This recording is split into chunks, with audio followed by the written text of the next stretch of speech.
Hello, everyone, and welcome to the Sports Express Football Weekend Wrap-Up Show. I'm Rob Bennett with Tommy Friedenberg and Coach Dan O'Hara, bringing you the best of our local football action.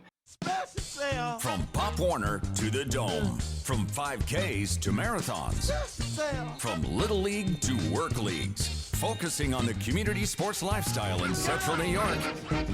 Oh, do it to it. Go and do it. Lots of things going on. First thing I think that we need to point out is that we are pretty good luck charms. We are, absolutely. What do you think, Dan? Yeah. There are 4 teams that we cover that are still undefeated. You've got your Auburn Maroons, had a big win over Fulton. On the road. Skinny Atlas Lakers, who really handed it to Port Byron Union Springs. Colin Dillenbaugh, I'm still with you, man. Let's make this work. We've got the Marcellus Mustangs, who improved to 3-0 with a hard-fought win over perennial power Homer. At Homer. We were there. I was there doing the live stream for the Backyard Sports Network. We got a little more on that game later. And then we've got 3-0 Cato Meridian, which is surprising some people. Had a big win over General Brown to improve to 3-0. And Coach Dan, I'll be interested. You had an opportunity to watch some film on those guys, so really am waiting to hear what your thoughts are on that team as they head into the meat and potatoes of the Class B season. Syracuse football had a big win, right? They did. Finally got over the 6-point hump that number 1 Clemson kept them at. I was there. We've got some highlights, I think, don't we? Yeah, I think we do. got some So highlights. we'll talk a little bit about that. Your Skinny Atlas youth football program had some big wins over 4TCC. The younger guys, the C team, second and third graders, won by a couple scores, and the B team, your 5th and 6th graders, had a big win, I think 40-0. There's just a lot of athletes on that team, and that's going to be a little bit of a theme today, talking about the entire Skinny Atlas football program after the losses that they had, but are really regrouping with some of the younger players that we're going to talk about. Freshman running back Grayson Brunel with 203 yards in the win over Port Byron. And a lot of other great actions. Let's start with the Syracuse Orange. We're forgetting about that Clemson game and talking a little bit about Western Michigan. Tommy, what do you got? Absolutely. That game in the rear view, something that it was pretty high anticipated by the whole crowd. The Loud House was packed a couple weeks ago, and I don't want to say they laid an egg, but they definitely got outplayed by a better team. So they're looking laid an egg. Absolutely. So now looking to rebound Western Michigan, and we've got some highlights for you. Here's the first possession of the game, second play from scrimmage, and we got Tommy DeVito, who's going to fake the toss to running back Mo Neal, and he's going to hit the gas. There he goes. You see him running up the middle. No one's going to catch him for quite a while. That'll go 60 yards. DeVito's got some speed. He's got some wheels on him. He's forced out of bounds there, and then 2 plays later, they do give it to Mo Neal, who hits the gap. 1 tackle to break, he does it and scampers into the end zone. After the Andre Schmidt extra point, it is 7-0. Now here's some Syracuse defense. They're gonna, Western Michigan's gonna try to get the 4th down. The first time that they've been stopped this year, and now later in the first quarter, here's a Sterling Hoffrichter punt, and boom, it is muffed. Getting on the ball there, recovering it in the red zone for the Orange's backup running back, Abdul Adams. That would lead to a 10-yard touchdown pass for DeVito. Now here goes DeVito again, this time 36 yards out, and no one's going to catch him. That was the first possession of the second quarter, and it looked like we might have a route on. And here we go in the third quarter. DeVito shows, hey, I've got an arm too. Finds Tristan Jackson, 59 yards. That's a good play. That's good for a touchdown. Jackson just went up and got it. And then here we go. Western Michigan about to answer. Levante Bellamy takes the handoff right up the gut, breaks a few tackles, and then turns on the Jets. No one's going to catch him there. And that brings it to a 10-point game. Now, here's Tristan Jackson again. This time, it's going to be all him. 46 yards away, and he goes full Julio Jones on Monday Night Football, taking the screen all the way down. Can't be stopped. He would have 141 yards and 2 touchdowns on 6 receptions, but the Broncos would not die. Here's quarterback John Wizak. He gets it out, and gone is Jalen Gray. That's a 60-yard touchdown and gives Western Michigan some life. But here we go again. Tommy DeVito to Aaron Hackett. This time from 9 yards out. and that's good for another touchdown. And then here you'll see Mo Neal from 16 yards out. He will put the icing on the cake.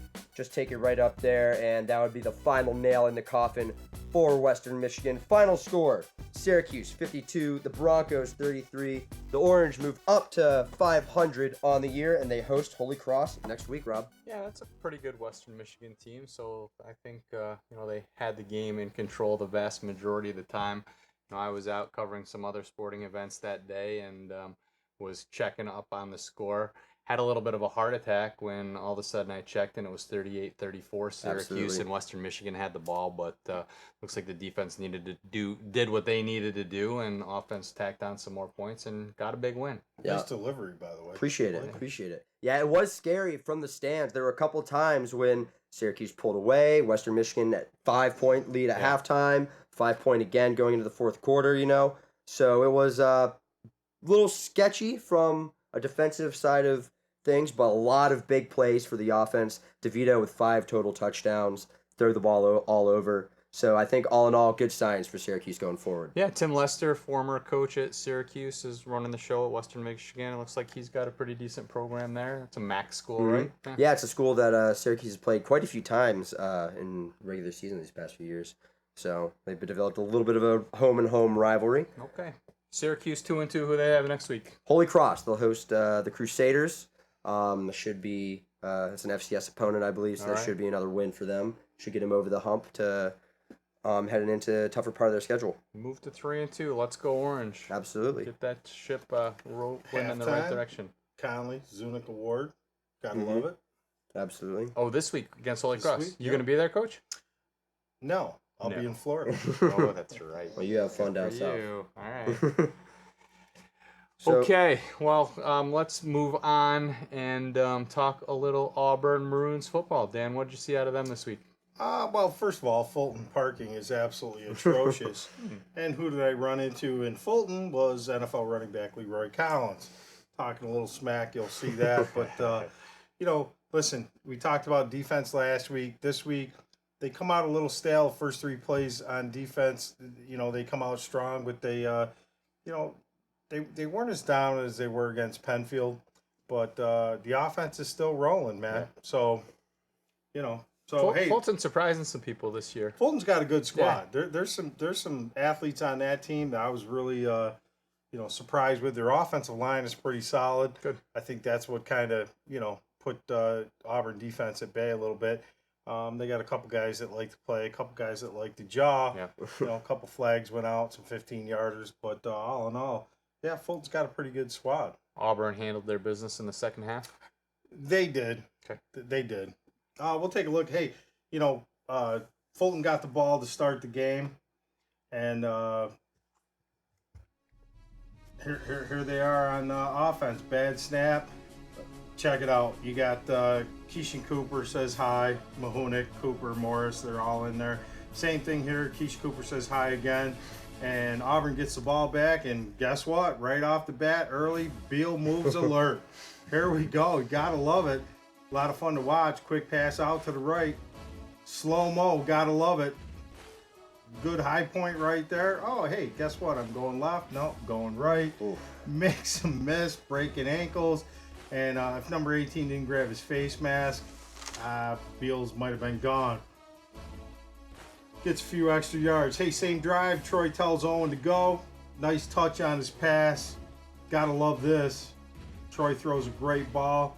Rolls out to his left. Hey, Owen, get down the field. Get down the field. Look at him direct traffic. Yep, great pass. Great catch by Owen. Four plays later, Troy finds guess who? Beal in the end zone. 2-point conversion fails. Auburn 6-0. So Fulton Sam May finds Kewan Burlingham.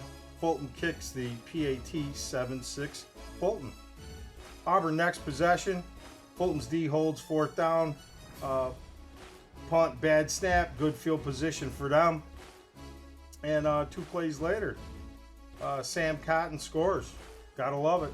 Hey, Fulton adds the extra point, goes ahead 14-7. Next Auburn possession, 4th down. Auburn runs a fake, stopped by Fulton, but guess what?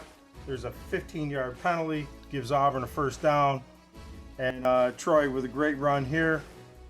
Unfortunately, time runs out. Don't get any points. And Leroy Collins in the house.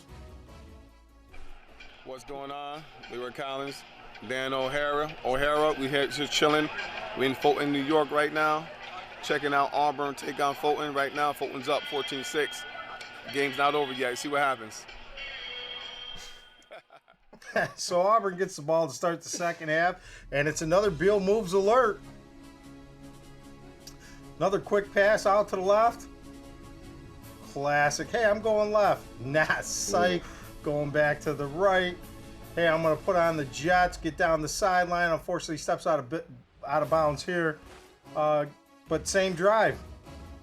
Troy throws across his body. Very dangerous play here. And hits Owen Spearing. Look at this. Owen in the end zone. But guess what? It's coming back because right in front of the referee, due to all this scrambling, he sees number 64, illegal man downfield. And that ball comes back. But hey, no worries. Davari Agee, same drive, gets in the end zone. Big, powerful run, 2-point conversion. Here, Agee again. Yup, don't test my manhood. Gotta love it. So Fulton gets the ball back. Here, the ball just squirts out of Sam May's hands. Auburn recovers. Auburn gets the ball, and here we go again. Beal moves alert. Guess what? Quick pass to the right. This is classic. High point, stabs his right foot, goes back left. Number 8 falls to the ground, needs a road map. And there he goes off to the races down the sidelines. Auburn 20-14, 4:46 left in the third. So, Fulton gets the ball back. Here's Robert Morris on the defense. Give him a couple high signs. Thanks, Connor Mahonick. Hey, thanks. And here we go. Robert Morris played a hell of a game defense. Best game he's played defensively all year. Hits him, ball squirts out. Owen Spearing gets the ball. And speaking of Owen Spearing, hey, on this drive, Troy Cherney hits Owen Spearing here. Good gain there. Why not? Throw it to him again. I'm going to hit Owen Spearing again. Same drive. Now in the fourth quarter, Troy takes it up the middle, gets another score. 2-point conversion. We've seen this before. Owen Spearing doesn't get any easier than that. Auburn 28-14, 11:49 in the fourth. 3rd and 20 for Fulton. Sam May to Marcus Shepard. Gotta love the athleticism out of Shepard. And hey, Sam Cotton puts it in the end zone. 28-20. Fulton goes for the extra point. Who's there? Keishan Cooper with the big block, untouched. Auburn ball again. Hey, guess what? Beal moves alert. Here we go. There it is. Quick pass to the right. Hey, watch this. I'm going left. No, I'm going right. Nah, guess what? I'm going left. Psych. Going back right. Hey. I got dizzy on that one. Yeah. But hey, Andrew Waltz says hi here at the end of this play. Big hit, out of bounds. Gotta love it. And same drive. Troy calls his own number. Hey, we might have a Troy. Troy's got moves too. He gets in the end zone. 2-point conversion, no good. 34-20 Auburn. So Auburn kicks off. Oh boy. Cyrus True takes it up the sideline. Takes it to the house. 2-point conversion, no good. 34-26 Auburn. Auburn's next possession. Troy again. Calls his own number. Gets up the middle. Good run by him. He's a big man. 5 plays later, Davari Agee, again, hey, try to test my manhood. I love it. Boom. Boom, gets in the end zone. 40-26 Auburn. Fulton gets the ball back. Big sack by Morris here. He's excited, and this is what ends the game. Quarterback drops back. Daniel Buchanan, right place, right time, pick 6. Hey, will we have a Buchanan moves? I don't know. Let's see. Oh, a little move there. Good block by Cooper. Takes it in the end zone, and that's how it ends in Fulton. 40-26. Man, I feel bad. Don't know who number 8 is for Fulton, but it looked like Beal just was picking on him all day long. Beal's a man among boys. He gets the ball in his hands, and he makes he just makes moves. Absolutely. Yeah, I was talking to Coach Kalfas from Central Square over the weekend, and we were talking about all kinds of football teams, but Beal was a guy who's definitely on his radar screen. He said every time he watches an Auburn game, just Beal jumps out at him with his athleticism and his moves. So It's got to be nice for Coach Moskov also to be able to hand the ball to a guy like Davari Agee when you only need a yard. No one's really going to be stopping that.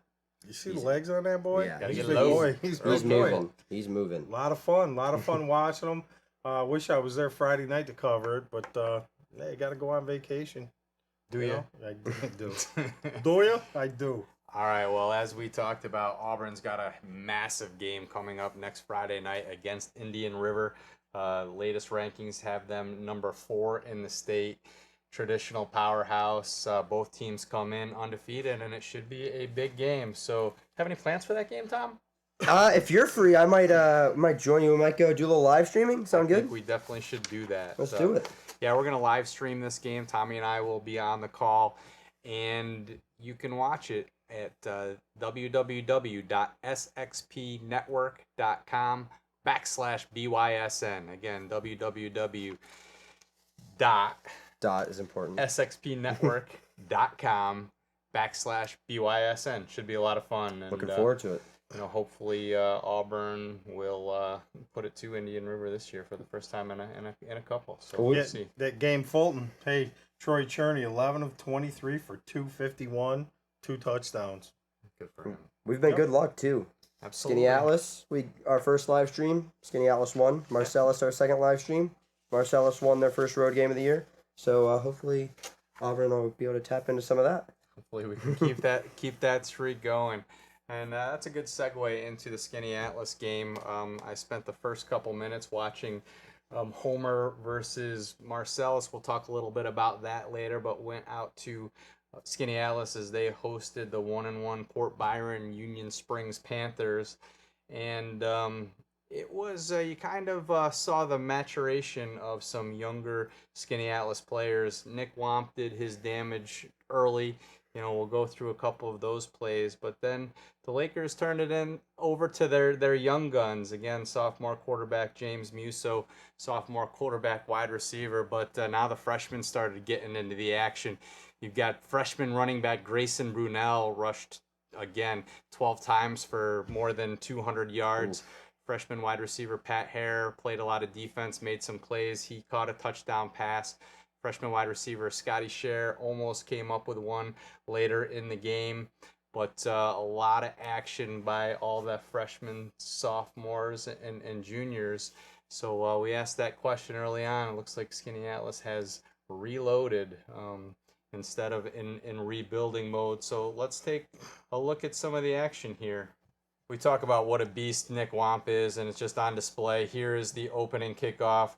Off to Nick, kind of fumbles around a little bit, takes on a hit, whoop, then he's just off to the races. Gonna have to hit him harder than that to stop him. Yeah, here's another look at that. See the action from behind. And just an absolute army of Port Byron players around him, and he just makes everyone miss and off to the races. Huge game at Canastota last weekend, just the man of that game, and really started out in this one as well. First drive, James Musso drops back and throws to, guess who, Nick Womp, touchdown. Great catch, great throw by sophomore quarterback James Musso, and the Lakers go up 6-0. Like the footwork. Absolutely. Show you a little defensive action by the Lakers here. Mason Helmer drops back, ball tipped up. Guess who? Nick Womp on the interception. And again, just watch how he reacts to the football on this. Playing the Pat Hackler roll back at safety. And just reading, letting his cornerback make a good play. Ball goes up, and there's number 17, Nick Womp. But he's not the only Womp that can play some football. We've got junior wide receiver Max Womp on the team as well. Here we go. Long ball to Max Womp, number 7. And there he goes in for a touchdown. I believe his first touchdown reception of the season. As we take another look at this one. And the Lakers turned their point after touchdown duties off to Max Swamp as well ended up breaking a school record with 9 point after touchdown kicks in this one. And then turn it off to the freshman, Grayson Brunel. Here's your first look at him. Again, have to stress freshman. Talking to Joe Sindoni at the end of this one, and he said, Rob, I don't ever remember a freshman, running for 203 yards. That's certainly never happened on any of our teams. So obviously they've got high hopes for him. Is that a cast on his hand? That is a cast on his hand. He's a big lacrosse player as well. Started as an 8th grader on the varsity team. Here's Gray. We're going to have to do maybe a Brunel moves thing because he made a ton of guys miss on this play. But, yeah, he's a fantastic lacrosse player as well. He had a surgery on that hand and in recovery mode. Lakers can play some defense too. Junior defensive back Colin Cox. Oh, I'm sorry. We're going to do offense here. Musso rolls out to the left. There's our guy Colin Cox making a nice catch. He's got a ton of interceptions for the Lakers, as I just mentioned, and some touchdowns on that end as well. Can you cover Womp? You cover Nesbitt, and then all of a sudden you got to answer to number 87, who's just become a complete weapon for this Lakers team this year. Nice to watch. Here's the sophomore, Cody Nesbitt. Touchdown Lakers. Looks easy for Musso.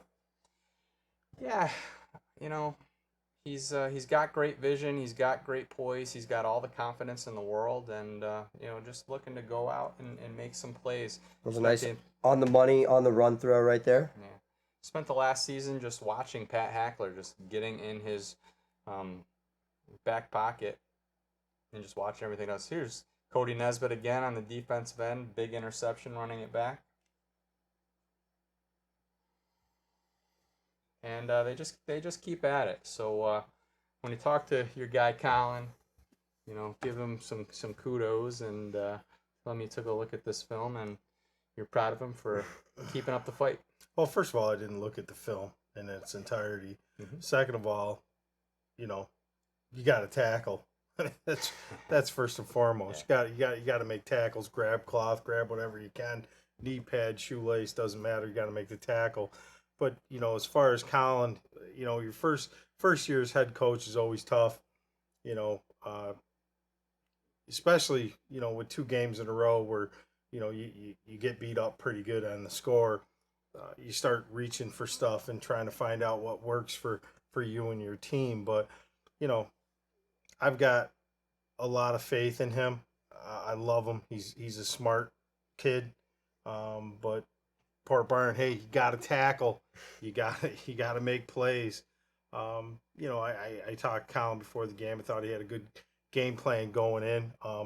But it's about, finding out what you got on the field. Yeah. And you got to make tackles. You got to cover receivers. You've got to, have good body position. And those are all things that he's going to work out, and, he's going to get to where he needs to be.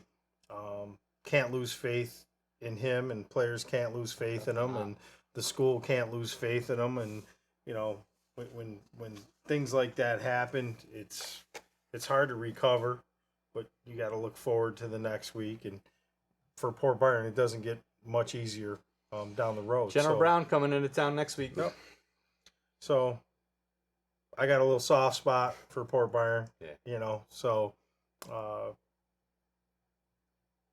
Just hope they get it together, make some tackles, put some plays together, and move forward. I'm sure they will. And so, changing gears, Tommy, you live streamed the Homer Marcellus game last week. Tell us a little bit about that. So it was a little different than expected.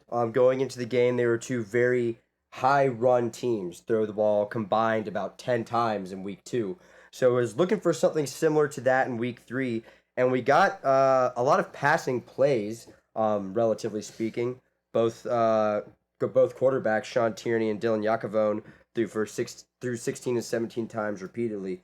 And that Tierney-Yakavone matchup was very, very prevalent throughout the game because not only is Yakavone a strong offensive player, he was one of their studs defensively for Homer. 19 tackles, and he was the one who brought down Tierney on a lot of his 14 rushing plays. But story of the game, Nick Kermis, 3 touchdowns.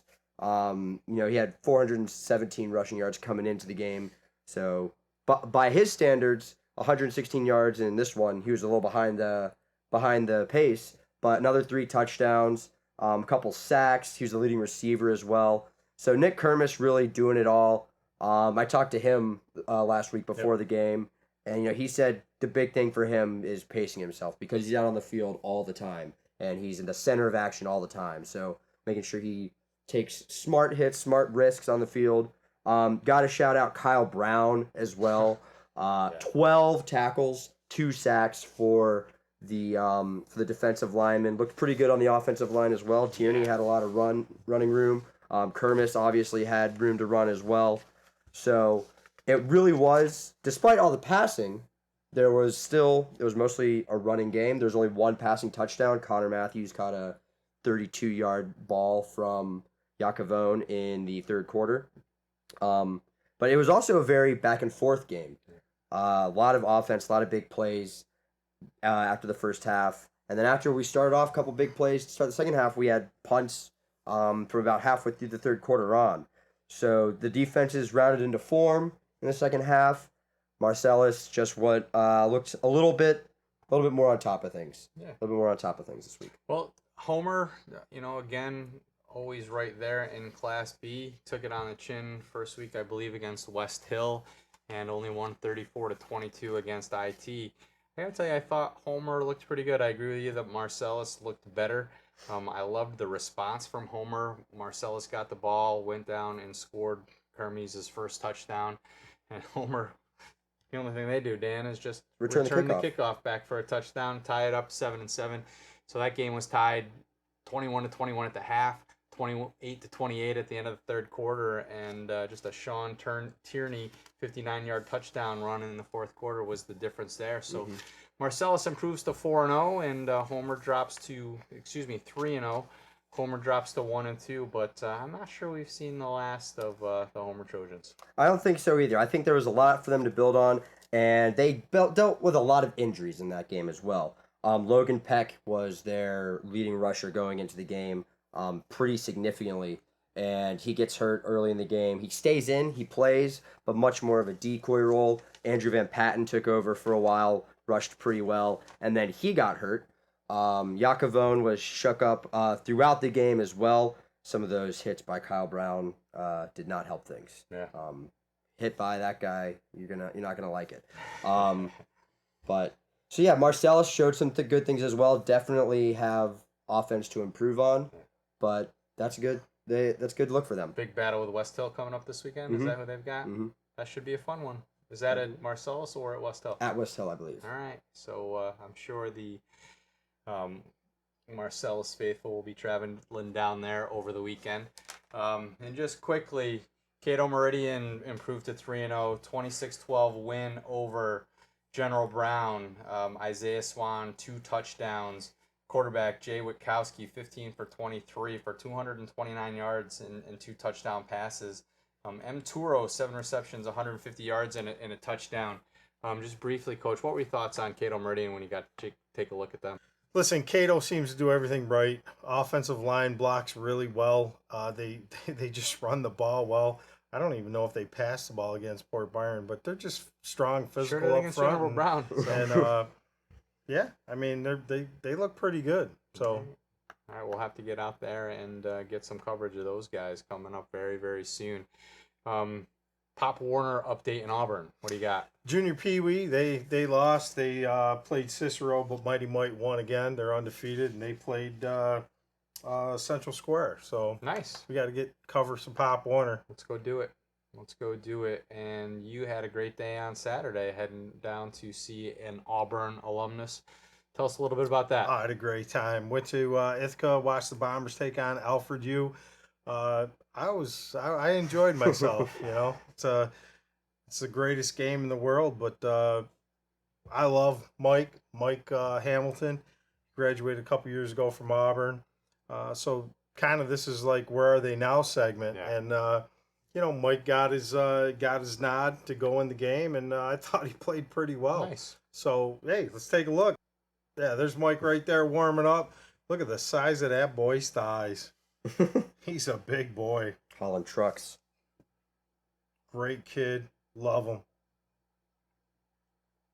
Well, hey, Alfred gets on the board first. 32-yard field goal by Dustin McCaslin. That is good.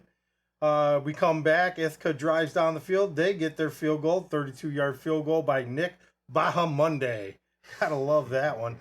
Here's a good athletic move by Ben Burke. Finds A.O. Otherman. Gotta love this. This quarterback, I was really impressed with him. Unfortunately, he went out in the game with a shoulder injury. Did not return. Yeah, he's got a lot of promise there. He's a good quarterback. Here's Kevin Gaglia, good run here. Shows little moves, not Beal move worthy, but pretty good move. Got to show you this play. Love this. This is Joe Gerimano to Andrew Vito. Knows where the line of scrimmage is. Dumps it off. Great play here, and I love it. There was some hitting in this game. Got to look. Sean Cameron. Boom, big hit. Was it a catch? No, it was not. Ruled incomplete. That's coming back. But, Mike Hamilton, here he is here. Good speed on a blitz. Changes direction. Gets the tackle. Gotta love his athleticism, his speed. Here he is again. Doing what linebackers does. Read pass. Passes underneath. Comes up. Gets rid of the block. Makes a tackle. Little help there by number 5. Loses his head. Here he is again, going on a blitz, but he reverses position, comes backside, makes the tackle. Mike, only a sophomore there. Nice. And, majoring in finance, minor in accounting. Mike Hamilton, I am on your fan club, so, love Mike. Well, I love that segment. Where are they now? I think we'll take the Ask Coach Dan and replace it with the Where Are They Now segment. Well, hey, Mike did some things this offseason. He, off-season he works at Walmart stocking shelves, and nice. I looked at him and said, man, you going D-line? Because you got a little big, but hey, Mike Looks like he brings it. Mike put his head together. He went to Swagglers. Jamie Swagler did a great job with him. He trimmed Jamie's down. the best. Got his speed up, and right there, man, he looks pretty good. So only being a sophomore. Big things ahead. Yeah. So. All right, so that was down in Ithaca. Ithaca, great place to watch a game. Absolutely. Looks pretty full. They ran out of water, which is kind of a little concerning, Sausage sandwich was all right, but had a good time with Mikey's dad watching the game, and Alfred, those parents get into it. Yeah, it's just an absolute great place. So I'll have to go down to the Cortica game down there between Ithaca and Cortland. We're going to have to bring Ray Miles with us on that one. Have Ray do a little play-by-play. Sounds great. Okay, we spent a lot of this season talking about the Auburn Pride and their run through the NFA season. The NFA had their championship game on Saturday night. Dan, tell us a little bit about that. Hey, Troy came into Syracuse for the championship game, and Syracuse came out on top, 22-12. So, hats off to... Congratulations, Syracuse Strong. Yep, Chris Gorman, Ed Watkins, Clid Bay, that group. Jason Boltus. Jason Boltus, yep. Zavon Watkins, do I have that right? You do. Saw them play a couple weeks ago at Auburn. Auburn had their season on the line in that game. Weren't quite able to turn on the offensive jets, but he had to bring that up, didn't he? I had to. We have to be even here. No, we don't. So is that 2 or 3 championships in a row for the Strong? 2 in the NFA. Okay. Second one in a row. Yep. They got good athletes, man. They just do things right, and Now what happens next for them? Is their season over, or will there be something going on? No, they'll probably move on. They'll probably go, try to capture another national title, and move on from there. So at last, I know at one point in time they were ranked number 2 in the nation in semi-professional football. yeah, I don't know where they are now, but they're up there. Yeah. Well, congratulations, Syracuse Strong, and Good luck the rest of the way. yeah, keep it going. Whatever they got in front of them. Till next Check year. that out. Till next year. Well, that sounds good. Pretty sure your Giants got to win this weekend.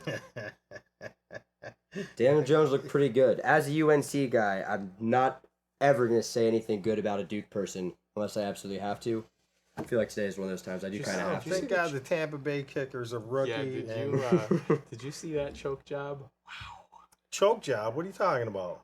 On the kick. 34 yards. They've got a direct. Oh, center I of thought you the were talking about the field. holding penalty that was Oh, called. No. Mm-mm. We're No, talking no. about Listen. the missed field goal at the end of that one.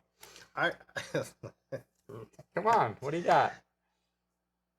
if there's any time to start drinking, that was it. And listen, Daniel Jones got him down the field, went up the middle, scored that touchdown, and when they